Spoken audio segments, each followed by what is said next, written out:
It's true. I stole the thumbnail, I stole the title, I stole everything from CriminOlly. But, this way, this video will give me like 20,000 more subscribers or something. Pretty much guaranteed. I mean, if you're gonna steal, steal from the best, Zorro.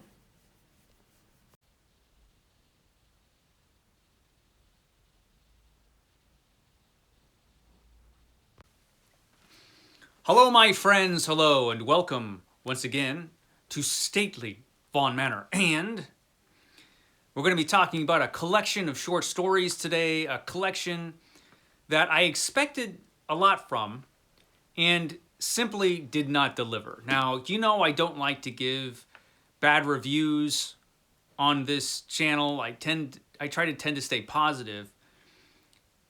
But this collection of stories just annoyed me so much because, well, first of all, I'm a pretty big fan of H.P. Lovecraft, the work of H.P. Lovecraft. I like that kind of thing. And this collection of stories certainly seemed to be a Lovecraftian collection of horror stories. The cover, everything screams Lovecraft. And each one of these stories, actually, when you start to read them, each one of these stories looks like, when you start them, they're going to be going in a horrific direction. I mean, these stories look like they're going to really deliver the horror. And just didn't. Each one of these stories, they feature these two creatures, these two monsters, straight out of Lovecraft. These horrific amphibious things that are humanoid. And you expect from stories like that and from the plots, where the plots seem to be going, you would expect something disturbing and awful and creepy. And let me tell you, this book I'm talking about today is possibly the least disturbing book I've ever read. In fact, I take that back. This book is Available now. The latest in Raja merch. Candles scented with the delightful aroma of burning flesh. Yes, the scent of death. Definitely the least disturbing book I've ever read. And it's a bitter disappointment, this book. This book, it's by a horror writer that I haven't read that often. I've heard the name. Some sick bastard named Arnold Lobel, and his book that should be terrifying, at least you would think so from the cover, Frog and Toad Together. Frog and Toad Together. So you could see these two creatures here. That is Frog there, and that is Toad. Now, obviously, these things are not real frogs and toads. They are humanoid monstrosities. And you would expect each one of these stories in this book to deliver on the chills. But let me tell you, it just doesn't. And to make matters worse, each one of these stories, they start off in a way that at least it seems like something would happen. Like in this initial story, The List, Toad, the horrific creature, you see him there in bed, he's already starting a list. Available now at bookstores everywhere. The amazing life story of Raja Hotep. 10,000 years of adventure. Of all the things that he wants to do during the day, and you can see him writing this list, and he's compelled to complete this list. So this looks like a story that's really going to play upon obsessive compulsion and that kind of mental illness, that kind of challenge. But no, it really doesn't go anywhere. You think that he's going to just slip into insanity, but no, he just goes and sees his friend Frog.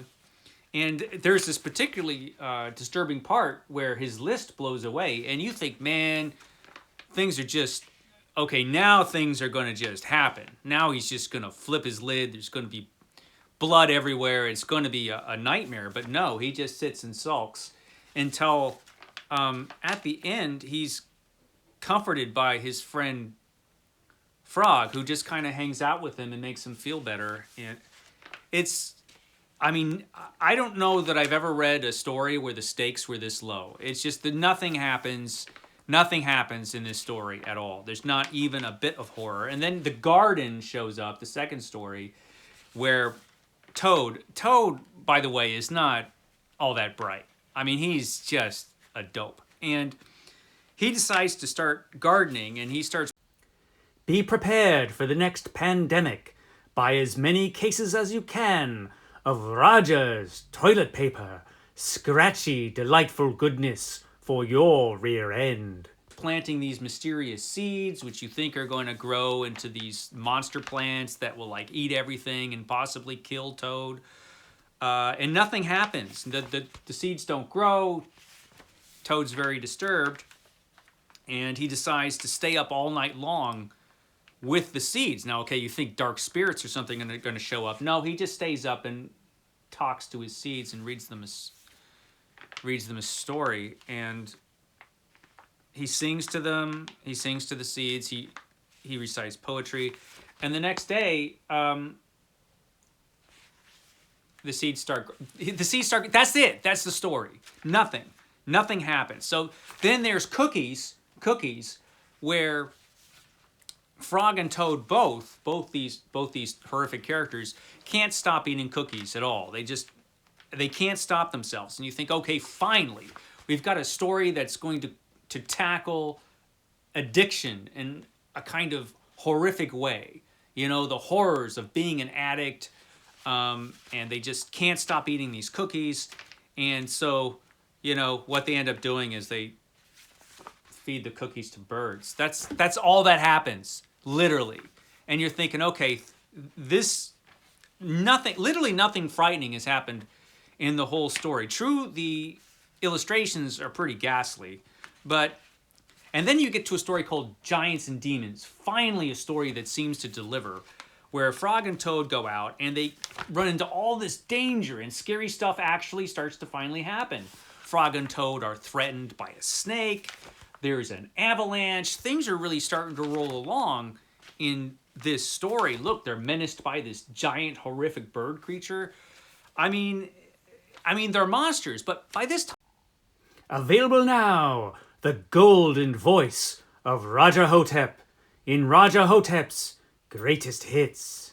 Dust in the wind. All we are is dust in the wind. In the book, you kind of feel for them, and so you kind of expect them to like just die horribly, or at least be injured, or just something ghastly to happen. But no, they just go home and they hang out. And Toad says to Frog, "I'm happy to know a brave person like you." That's actually Frog saying that to Toad.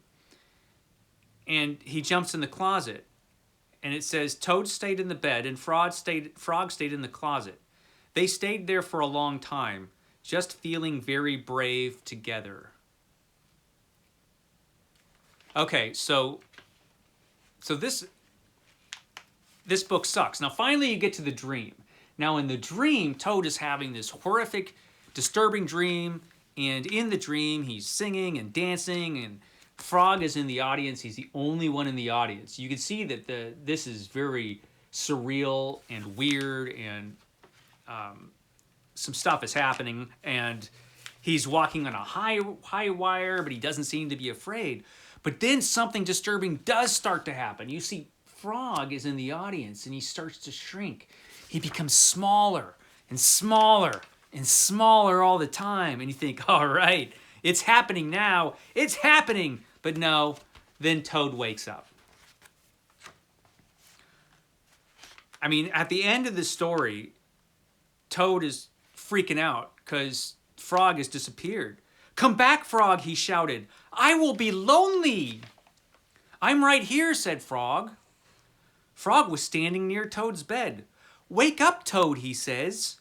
"Frog, is that really you?" said Toad. "Of course it's me," said Frog. "And are you your own right size?" asked Toad. "Yes, I think so," said Frog. Toad looked at the sunshine coming through the window. "Frog," he said, I am so glad that you came over. I always do, said Frog. Then Frog and Toad ate a big breakfast, and after that, they spent a fine, long day together.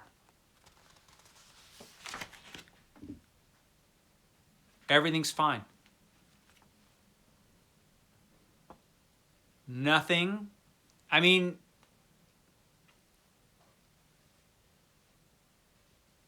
frankly, I'm disgusted. This is so repulsively wholesome that I just want to vomit. This is an awful, awful collection of horror stories, and by far the least disturbing book I have ever read.